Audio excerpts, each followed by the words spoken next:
Cameroon, Bandung, Africa, Bandung, to the world, Bandung.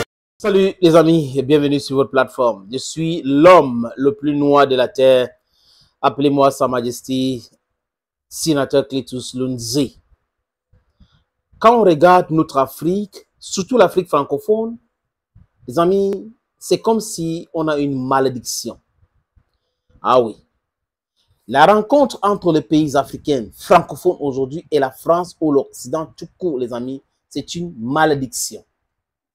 Sinon, pourquoi est-ce que les autres avancent et nous non? Les amis, je ne suis pas naïf pour penser qu'il faut uniquement blâmer la France. Mais il faut commencer par blâmer la France et les Occidentaux, qui ont savamment pensé une politique de la destruction de tout ce qui est utile chez nous. La France a pratiqué dans ses colonies ce qu'on appelle le Direct Rule System.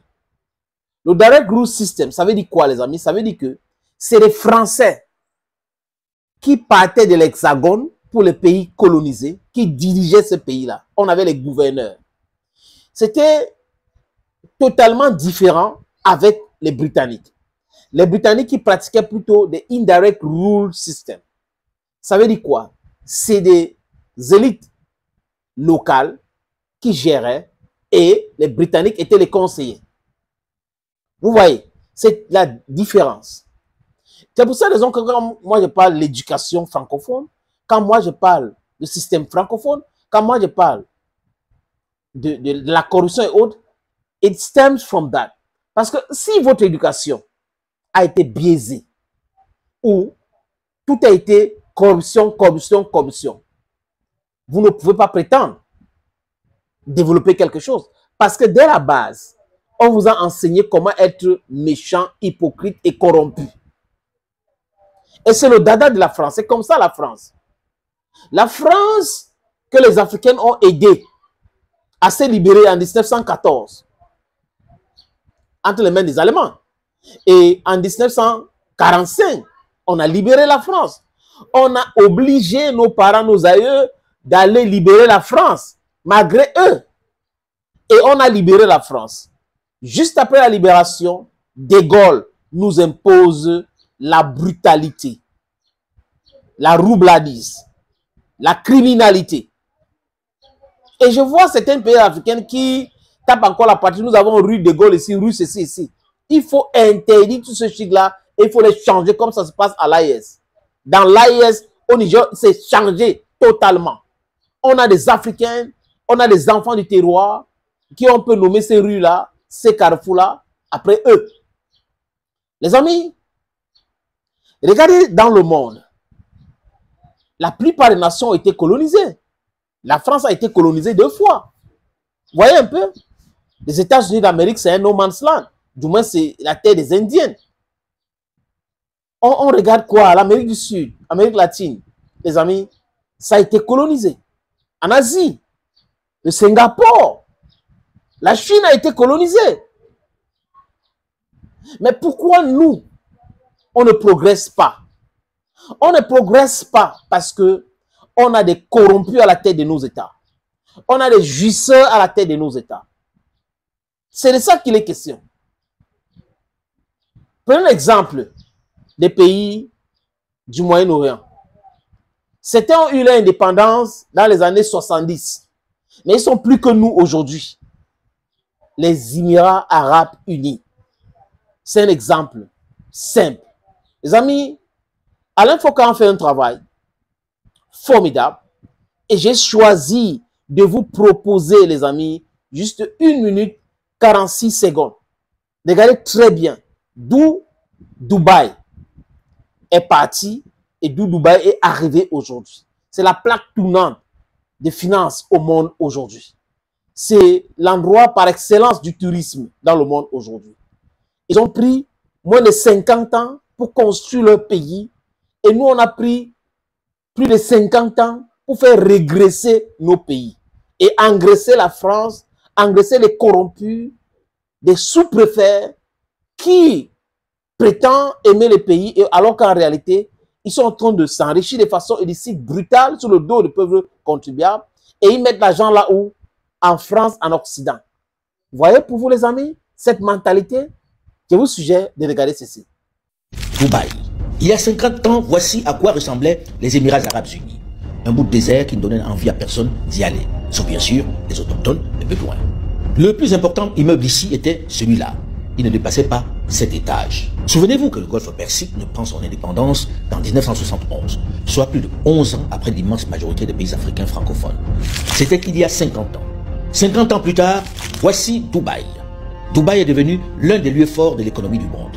Ils ont maîtrisé l'eau dans ce pays qui en manquait tant. Peuple du désert, en quelques années, ils ont purifié la mer. Ils ont transformé les dunes de sable en jardins. La planète les montre en exemple. Ils affirment la fierté d'un peuple longtemps soumis au colonialisme. Les Émirats Arabes Unis attirent les investisseurs du monde entier. Pendant ce temps, regardez la Guinée avec ses énormes richesses minières, son potentiel hydraulique qui continue pourtant de vivre dans le noir, sans électricité.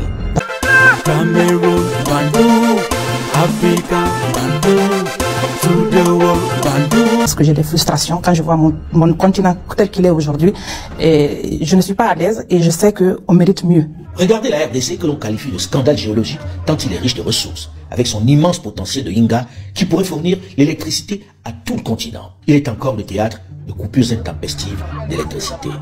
Regardez sa population travailler comme des esclaves pour les autres. Soyons sérieux, est-ce qu'il n'a pas marché? Pendant que les peuples du désert domptaient l'eau et la lumière, nous en sommes toujours aux coupures d'électricité, avec un potentiel pourtant plus avantageux. Ça, c'est un exemple. Ça, c'est avoir des dirigeants qui ont une vision. Parce qu'il y a une différence, je voulais dire. Il y a une différence entre ceux qui ont une vision et ceux qui regardent la télévision. Ceux qui regardent la télévision, ce sont les dirigeants des pays francophones d'Afrique. Alassane Dramane Ouattara, je suis grand économiste, mais je regarde la télévision. Ce que le Fonds monétaire international me dit, je fais. Ce que la Banque mondiale me dit, je fais. Paul Biya du Cameroun, je regarde la télévision. Ce que la Banque mondiale me dit, je fais. Ce que le Fonds monétaire international me dit, je fais. Aucun pays ne s'est développé avec ces institutions qu'on appelle institutions de Bretton Woods. Ça a été créé après la Deuxième Guerre mondiale pour maintenir le peuple d'Afrique ou du Sud global dans la pauvreté abjecte. If you never understand, you never understand. These people are not there to help salvage any economical problem we are faced with. They are only there to make us lag behind, to destroy our economy. Je prends un exemple, les amis. En 1981, Valéry Giscard d'Estaing arrive en Côte d'Ivoire. Et il est surpris de voir l'état de développement infrastructurel à Abidjan. Il rentre en France, il commence à penser comment faire pour éjecter Houphouët-Boigny du pouvoir. Il était notre ami, mais il est en train de faire des trucs. Vraiment, je pense que maintenant, il faut qu'il quitte. Parce que s'il commence à faire ça, les autres vont penser que nous allons rester dans la pauvreté.